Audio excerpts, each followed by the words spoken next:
Welcome. Thank you for being with us today. I'm John Garner from iMedia Technology, and you're joining our webinar, 7 Critical Security Protection Every Business Must Have in Place to Avoid a Cyber Attack.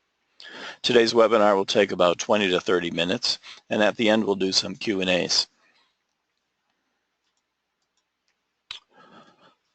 The past 2 years we've seen a huge shift in cybercrime activity, more than I've seen in my entire career. At iMedia, we manage on a day-to-day basis about 70 businesses. We're focusing more and more of our efforts on security, along with keeping our clients' business technology current and productive.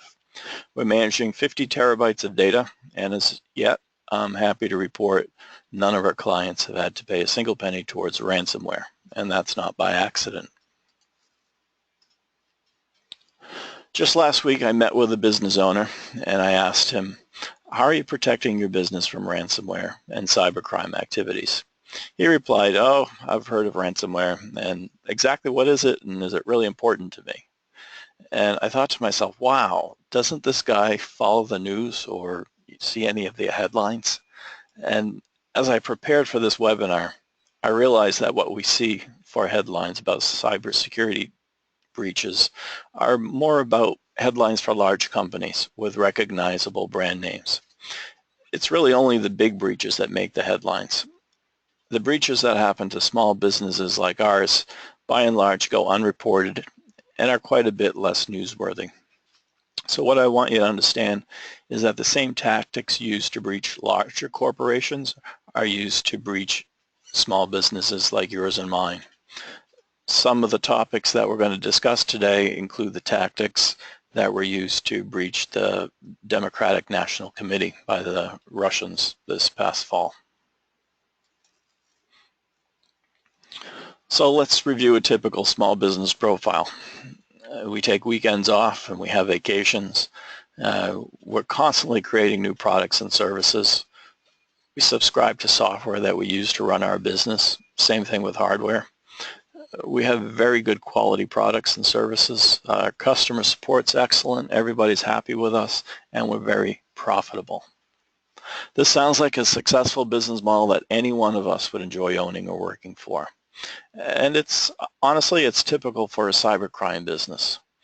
These are criminal organizations that are as well run as any professional business. So what you need to realize is it's not just some obscure guy that we stereotype sitting in his parents' basement going about sending out hacks. What we're really talking about is a cyber thief who starts off on a small basis and then decides to grow his business. So when you're small, it's about going after money. I want something that's very lucrative. I know it's hard to get caught, and to give you an idea of how much more activity there is in cybercrime, just back in 2013 there are 30 million malware variations, and in 2015 it ballooned up to 430 million variations. So 400 million variants in just 2 years. I'm sure 2016 will have a much higher number as well. So I'm encouraged by all of this. I want to be a cyber thief. How do I get going? Well, it really doesn't take any special knowledge other than some strong computer skills. I don't have to be an accomplished hacker. I don't have to be able to write software code. I can really just get to work rather quickly on the dark web. So as a small cyber thief, I'm going to focus on draining your bank account through phishing attacks. I might run some ransomware and hold your data for ransom, steal a few credit cards and other miscellaneous social media scams and fraud. And when I get proficient at that and have enough money, if I'm really industrious, I might build my little hobby business into a cybercrime corporations. And what I'll do there is I'll develop software called an exploit kit, which basically does the dirty work of finding vulnerabilities on your computer. I'll sell spam bots for distributing viruses and malware. And I'll even sell an infection service or even provide you with a fraud service. So it's really quite sophisticated what we get into. I'll have employees, quite a large office building, and a lot of nice perks for my fellow cyber criminal employees.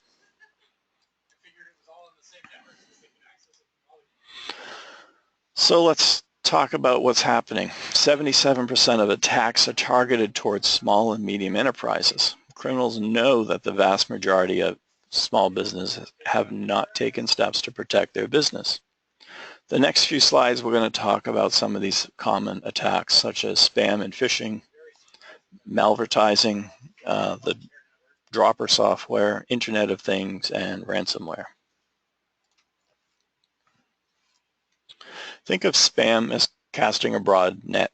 You hope to get lucky by covering a wide area. Phishing's more targeted. An example might be targeting people with Netflix accounts. Your goal is to trick them into providing their account credentials, credit card information, perhaps even their social security number. Spear phishing, it's a very targeted attack. There are specific people that I want to attack, and I'll use information which is very familiar to the target and engage with them. I'll pose as a Facebook friend. I'll send emails posing as their banker, accountant, or attorney. My email attacks will be very specific and very convincing. This is the technique of spear phishing that had been used by the Russian hackers on the DNC.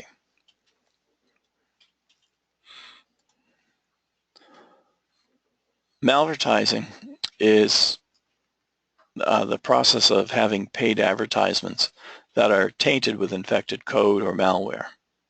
So as a criminal, I want to get some advertisements out on the web.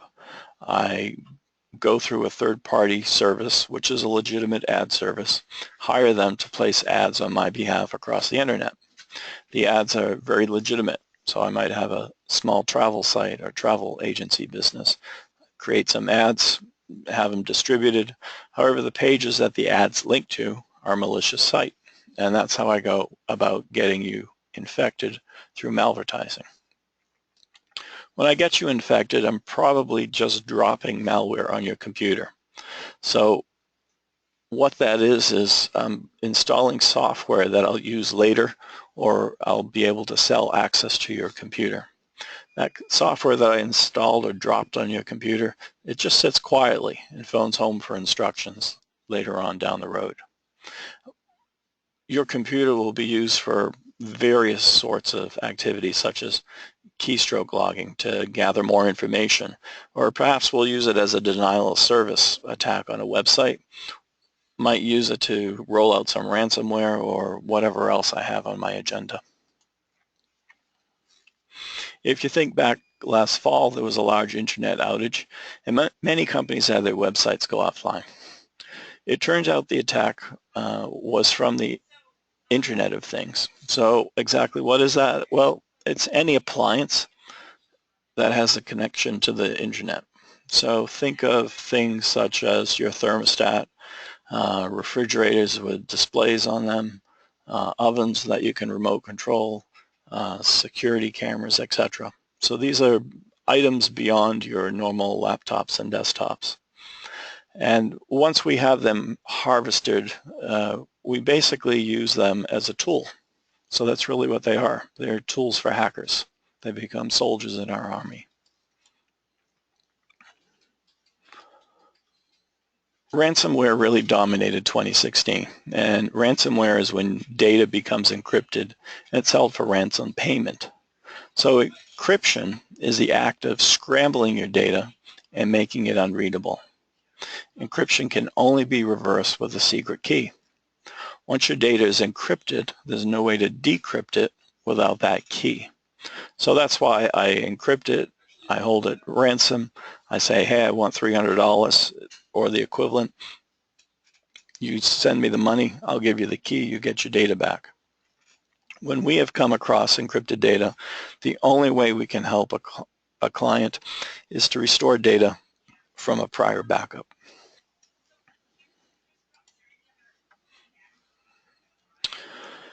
Antivirus, it is helpful. but it's not as effective as it used to be. Antivirus is still used and it will protect you against known threats. The challenge here is that there are so many new threats every day that antivirus software can't keep up. Crypter is a tool that cyber criminals use, and the purpose of that tool is to take their malware or virus and to make it unrecognizable. And essentially it's hidden code, if you will, that's blind to antivirus software or other techniques. It's actually very effective. So what we're going to see is in 2017, ransomware is going to grow. There's going to be a lot more of it, and it's going to be a lot more widespread. Currently, or back in 2016, ransomware mostly affected one computer. What we're starting to see now is that ransomware is turning into a worm, and the worm component means that ransomware, once one computer gets infected in your business, it will spread to all the other computers. Ransomware is also starting to spread to cloud solutions. And the reason for that is criminals know that they can target and get larger ransom payments when they go after larger sums of data. We'll also see ransomware hit the Internet of Things devices. So think of this, your TV that's connected to the web that you stream Netflix on or some other videos is susceptible to getting infected with ransomware. Once that happens, they'll be able to literally hold your TV hostage until you make payment. And we're also going to start seeing a lot more ransomware around healthcare. What criminals have found is that healthcare will pay ransom more frequently than other businesses. For whatever reason, healthcare has a sense of urgency. Patient records got encrypted. They need to get access to them quickly, so they just as soon pay the ransom and get back into business as opposed to restoring systems from backup. So why is all this happening? Why is it growing so profoundly? Well, it's really a financial decision, and if you do the math, it's very, very lucrative. So if I'm that small business cyber criminal just starting out, I could spend as little as $140 and buy 2,000 infected computers. So what I'm doing is I'm going to a larger cyber criminal organization. I'm saying, hey, here's some money. Give me access to 200 or 2,000 machines. I use those machines and I install ransomware on it. So typically I know 3% of those infected machines with ransomware are going to pay the ransom. So if I do a little math, I know my gross revenue is going to be about $17,000. I have some expenses I subtract from. I'm going to basically get a net profit of $15,000. That gives me a nice profit margin of 11,000%. It's a lot of money for a few days worth of work. And if I keep rinsing and repeating, I'm going to make a lot of money and grow my business. So all that said and done, there are ways to protect yourself. And we've come up with 10 layers of security. What we're focusing on at iMedia is protecting our clients, and these are the 10 ways that we do that. So if you're an iMedia client, this is what you're going to expect from us. Web content filtering. We use it to block malicious websites. So think of web content filtering in the old days. It was used mostly to prevent employees from wasting time on the internet with such things as social media or online shopping or gambling or even porn. All of those things are still current, but the more important aspect of content filtering is blocking known malicious websites. So there are companies out there that track which websites are malicious and will block them from you and your employees. Another thing that we do is we have extensive email spam filters. So one spam filter isn't enough. Sometimes you need a couple of them. Whatever spam might pass through the first filter possibly will get caught by the second filter. So it's good to have multiple layers. We still do use antivirus, but the difference is we're looking for antivirus software that has what's called exploit detection. So an exploit is when a cybercriminal is looking for known vulnerabilities, known defects in your computer, and they'll try to exploit them. So antivirus with exploit detection can basically determine a profile and identify software that's doing that kind of activity. Firewalls have to be business class, and when it's a business class firewall, it has threat detection. So the threat detection component is basically different tools within the firewall that help filter out bad content, spam, and activity that looks suspicious. So it's a little bit more proactive, reactive in terms of what's impacting your business. Really important is patching your software. It's very important to keep up with Windows and Apple software updates pertaining to your business applications. Any vulnerabilities that you have within your software that are known about will be exploited. So we really want to keep those patched. Always use an updated web browser. Don't be hesitant to upgrade your browsers. And if there are any plugins in your browser, those should be updated as well. So a plugin is something additional that you install into your web browser. And usually we do that because it makes our web browsing more convenient. Data backup is critical. Without good backup, you really don't have a way to recover from ransomware, for example. Think of backup as something that you have to do every hour, and a backup means not just keeping a copy of a Word document or Excel spreadsheet, but a copy of the entire computer.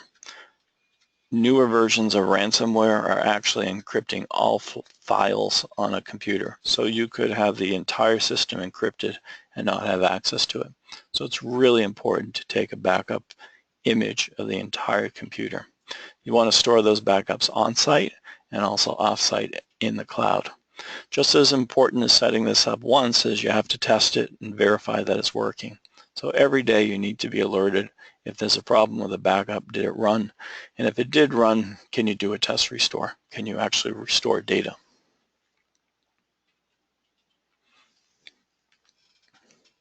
It's really important to have an ad blocker.